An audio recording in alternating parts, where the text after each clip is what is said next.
राष्ट्रीय जनता दल को बिहार में एक नए गठबंधन की तलाश थी।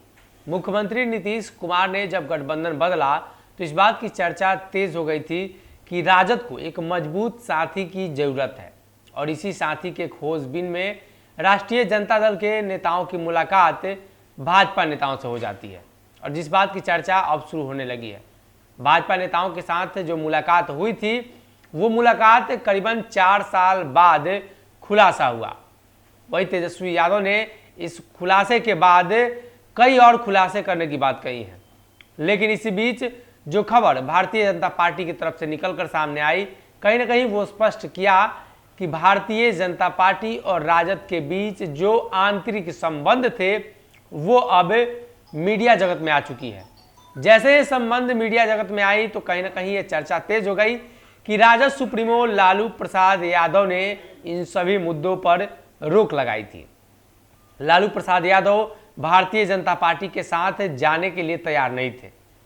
हालांकि तेजस्वी यादव नित्यानंद राय के पास गए थे या नित्यानंद राय तेजस्वी यादव के पास गए थे, ये उन दोनों लोगों को पता है। कहीं ना कहीं इस बात की चर्चा हुई होगी। लेकिन अब राष्ट्रीय जनता दल की आखिरी उम्मीद भी थी बिहार में और ये उम्मीद टूट चुकी है।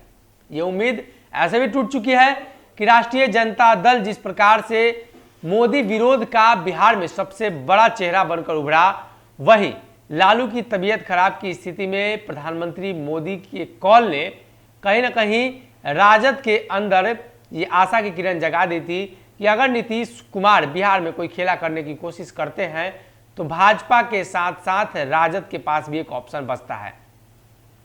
समान विचारधारा वाले दो पार्टियां साथ में रही हैं और असमान विचारा वाले दो पार्टियां भी साथ में रही हैं। बिहार में नीतीश कुमार और भाजपा का गठबंधन भी ऐसा ही है। लेकिन जब ये चर्चा हुई तो क्या राष्ट्रीय जनता दल भारतीय जनता पार्टी के साथ गठबंधन कर सकता है, इस बात की भी चर्चा हुई।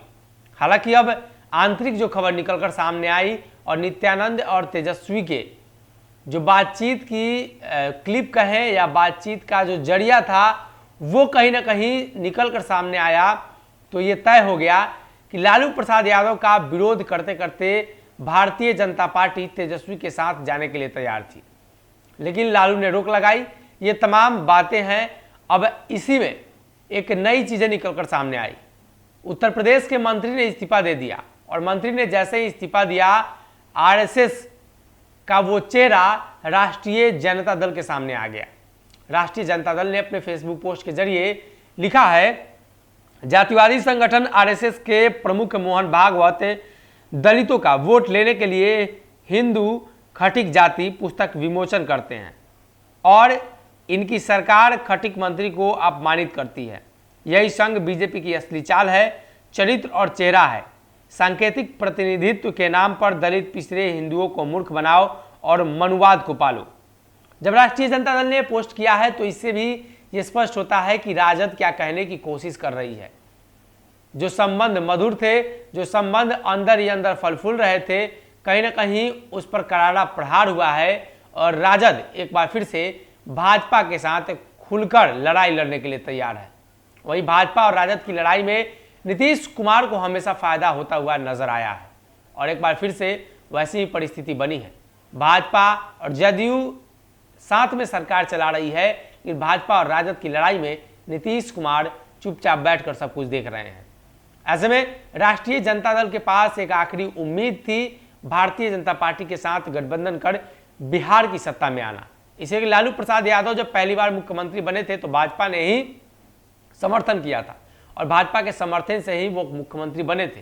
तो ऐसी संभावना एक बार फिर से बनाई जा रही थी। बाहर से समर्थन की बात भी चल रही थी, लेकिन तेजस्वी के एक खुलासे ने भाजपा के तमाम नेताओं को सीख दी है और कहीं ना कहीं भारतीय जनता पार्टी इन सभी चीज़ों को लेकर हरकत में आ गई है और आने वाले दिनों में राष्ट्रीय जनता दल के साथ जो संबंध मधुर थे उस पर बातचीत बंद कर दी गई है। अगर ये वीडियो पसंद आई और वह बिहार के राजनीति और बिहारियत से सरोकार रखेनी तो सब्सक्राइब बटन दबा के चैनल के सब्सक्राइब कर ली। ओजे एगो घंटी बा, ओकरा बटन दबा देला से कुल सटीक और मारक खबर रुआ मुफ्त में मिल जाई।